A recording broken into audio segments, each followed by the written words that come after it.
क्या आप कभी लाइफ से भागने की कोशिश करते हैं और प्रॉब्लम्स और भी बढ़ जाती है? परमेश्वर ने योना से कहा, नीनवे जाओ और मेरा संदेश सुनाओ। लेकिन योना नहीं जाना चाहता था, इसलिए वह आज्ञा मानने के बजाय भाग गया।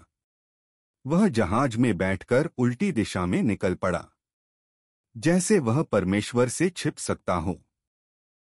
जहाज पर चढ़ने के बाद योना नीचे वाले हिस्से में उतर गया, थका हुआ, परेशान और तुरंत सो गया, मानो सब ठीक हो, जबकि बाहर तूफान उठने वाला था।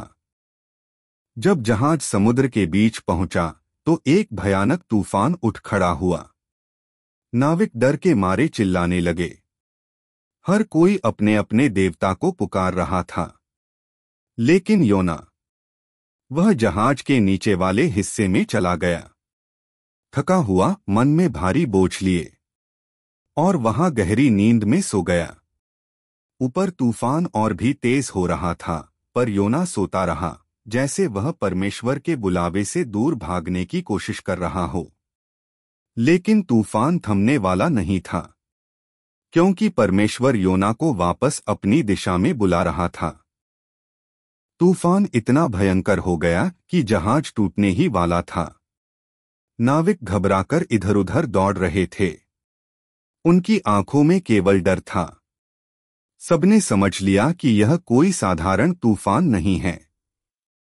तभी योना आगे आया और बोला, यह तूफान मेरे कारण है, मुझे समुद्र में फेंक दो, तब यह शांत हो जाएगा। नाविकों का दिल कांप उठा, किसी को भी योना को फेंकना नहीं था। लेकिन तूफान और भी रागिंग हो गया, जैसे परमेश्वर खुद बोल रहा हो। आखिरकार भारी दिल से नाविकों ने योना को उठाकर समुद्र में फेंक दिया, और जैसे ही उसका शरीर पानी को छूता है, अचानक तूफान थमने लगता है। लहरें शांत हो जाती हैं, आसमान खुलने लगता है। सबको समझ आ गया कि परमेश्वर अपने उद्देश्य को पूरा कर रहा है। समुंदर शांत होते ही एक बड़ा मछली आई और उसने जोनाह को निगल लिया। ये सब परमेश्वर के कंट्रोल में था। 3 दिन तक जोनाह मछली के पेट में प्रार्थना करता रहा।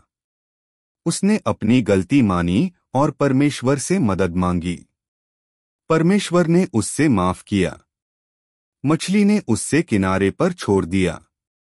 जोनाह को एक नई शुरुआत मिली। ये कहानी हमें सिखाती है, परमेश्वर हमेशा सेकंड चांस देता है। बस हम उसकी तरफ लौट जाना चाहिए।